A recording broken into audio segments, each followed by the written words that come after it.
എന്തുകൊണ്ടാണ് ഈ world cup വെറും 4 വർഷം കൂടുമ്പോൾ നടക്കുന്നത്?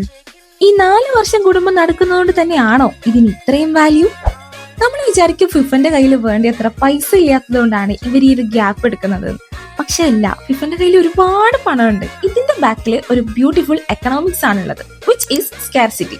ഇത് ആക്ച്വലി ഒരു സിമ്പിൾ തിയറിയാണ്. സപ്ലൈ കുറവും ഡിമാൻഡ് കൂടുതലും.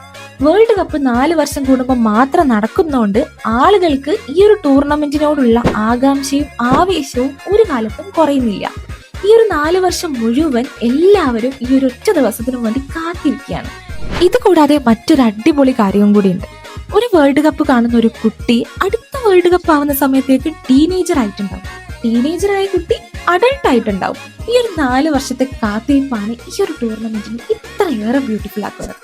ഒന്ന് ആലോചിച്ച് നോക്ക്, ഫിഫ ഓരോ വർഷവും ഈ ഒരു ടൂർണമെന്റ് കണ്ടക്ട് ചെയ്യുകയാണെങ്കിൽ ഇപ്പൊ കാണുന്ന ഈ ആവേശമൊക്കെ ഉണ്ടാവും? ഒരിക്കലും ഇല്ല.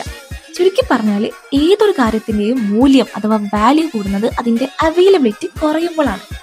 അത് തന്നെയാണ് നമ്മുടെ വേൾഡ് കപ്പിന്റെയും വിജയം.